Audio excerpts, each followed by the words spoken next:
Mannering. All right, pay attention, everybody. Hi, goodness me, sir. You really do look awfully smart. Well, after all, I am the guest speaker. Yeah. Just because there's a war on, we can't let our standards drop, can we?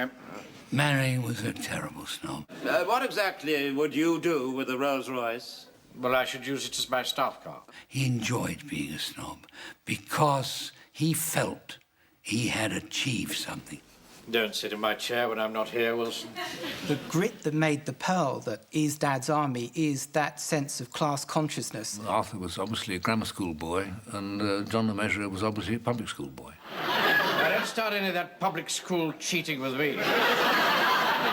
Eye bags first. When he hears that Wilson is an honourable, oh, he said, you're an honourable now, are you? And now they've let you in the golf club. I've been trying to get in that golf club for 20 years. Is there no limit to the conceit of the man? I think he looks rather noble. How's that? Rather Churchillian, don't you think? Oh, yes, very Churchillian. Yes, indeed. Hello. I think everybody knows what Captain Mannering's like. He's a fussy little, pompous mini Montgomery, somebody referred to him as, which I think is very good. We are on the front line every minute of our lives here.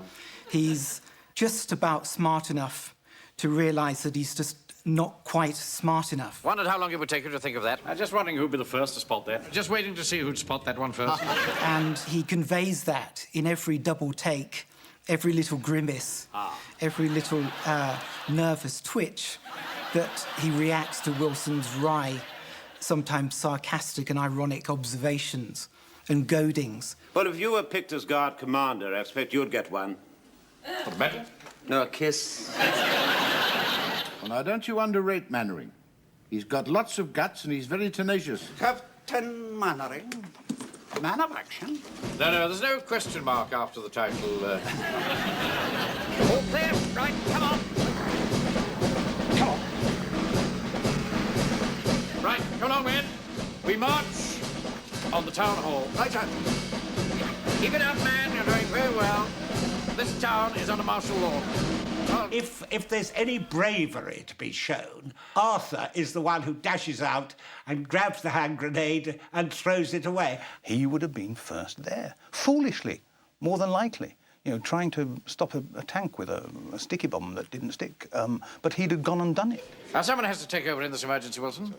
And that someone, of course, is me.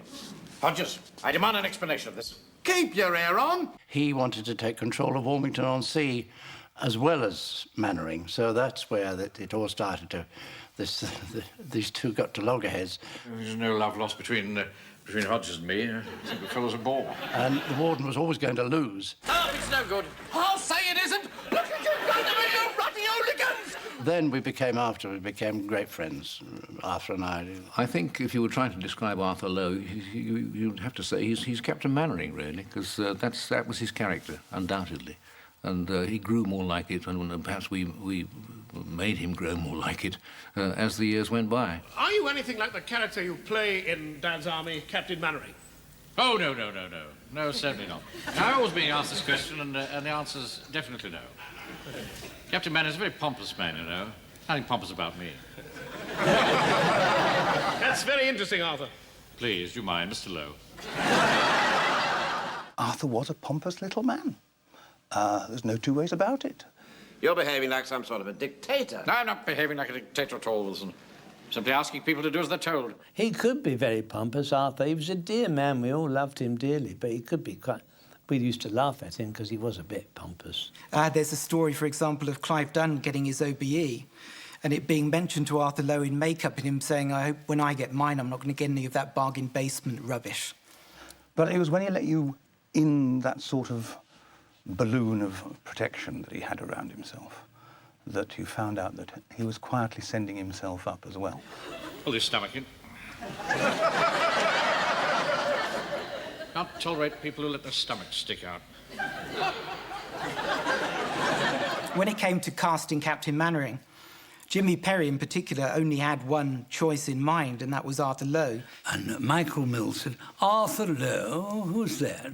Doesn't he do that thing up north? Jubilee Road? I said, no, Coronation Street. This is 1967. Oh, no, we don't know him. We don't use him. He was a Granada man. He was a commercial man. This is true. You've no idea the snobbishness of the BBC in those days. We three in Happy Row, working for the BBC. Ramsbottom and Nino and me. Arthur Lowe was in an office, I believe, before the war. He was called up, became a sergeant major, served in the army, and he was in the cavalry, believe it or not. He was a super horseman, Arthur. When he played Napoleon, boy, could he ride. Excellent. Then after the war, he met his wife, Joan, who was in a repertory company, and he said, I've always wanted to be an actor, and she got him in the company. Arthur Lowe I knew as an actor. I'd seen him in a musical, Kiss Me Kate, I think it was. And the first thing he said to David Croft was, I hope it's not going to be like that old rubbish Hugh and I. Well, I produced and directed Hugh and I, so he sort of realised he'd put his foot in it. And he was canny enough to realise what a good show it was going to be. I think from the first script I read of Dad's Army, it was obvious that it was going to be good. And that one could make something from the character without trying very hard, really, because it was there, it was self-explanatory. And so he settled into it, although always grumpily refusing to take the script home. He wasn't very good at learning his part, actually, and I think part of his marvellous timing was just the nanosecond it took to think to himself, what the hell am I going to say next, really? Well, the story, I'm sure everybody will tell you, with variations. David Croft once said... Look, Arthur, please, learn the script. He said, take it home with you. He said, I'll keep one here in the rehearsal room. One you can lose on the train, one you can lose on the bus. Have one at home. He said... Home? I wouldn't have rubbish like that in my home. It's true. Do you take this seriously? Oh, I am taking it very seriously indeed. Who's this supposed to be? Well, I think that's supposed to be a portrait of your wife, sir. Which one? Your wife, yes. If you look a little bit closer, I think you can see. Good heavens. There it is. Yes. Remarkable likeness. We never saw Captain Mannering's wife, did we? He was obviously quite frightened of her. Look what she did to my tie. Because he'd get on the phone to her and say, Elizabeth? Elizabeth? Oh, Elizabeth. Yeah, I know that you have more ample proportions than Mrs. Fogg. But you're not Lady Godiva, are you? You never saw Mrs. Mannering, this unseen threat. Everybody had their own idea. The only thing you knew was that she was large. You chat to the little woman? I did. What little woman? My wife, of course. They wanted to bring her in, and Arthur said, no. He said, everybody has their own idea of what Elizabeth looks like, and if you show her, you've destroyed her.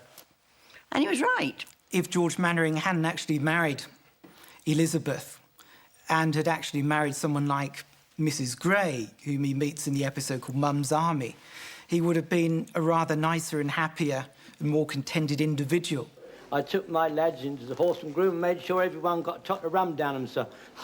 I know you've done the same thing in my position, sir. I very much doubt that, Jones. You know my views on alcohol. And one thing Arthur always did brilliantly was a drunk scene. Tiptoe through the chilling. I think Arthur was a great admirer of a comic called Freddie Frinton, who was famous drunk. Come.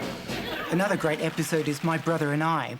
I was in My Brother and I, and it was the most wonderful episode because it gave Arthur the chance to do two parts. And it's a marvellous performance by Arthur Lowe in these two roles, sometimes playing all the drunk with all the technical performance that goes into that, and also reacting with this look of horror and embarrassment as Captain Mannering. He got as many laughs away from the dialogue as he did with the dialogue by what he chose not to say. If you looked at Arthur's eyes, they were listening. There's a little scene in guerrilla warfare, and they're all bedding down for the night in a barn. Captain Mannering, did he ever hear the story of the old empty barn? No.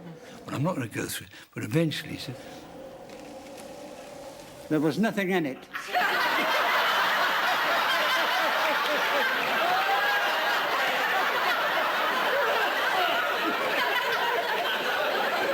that's not the tag. The wonderful tag was, got a big laugh, full face, close-up of Arthur.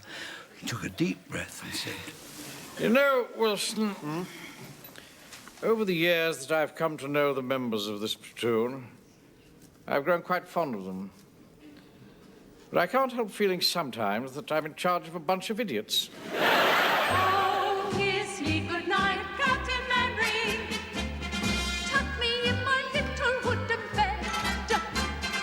We all love you, Captain Mannering. When we hear you calling, our leg. Whoops! Don't forget to wake me in the morning and bring me round a nice hot cup of tea, my dreamboat. Kiss me goodnight, Captain Mannering. Captain Mannering, be your mother to be. TV people don't get old. I mean, you know, they think you've some secret of immortality, but that's really the only reason why it stopped, because, as I say, we lost 3 of our leading characters, and we were all getting rather old. So, you know, we stopped while the going was still good.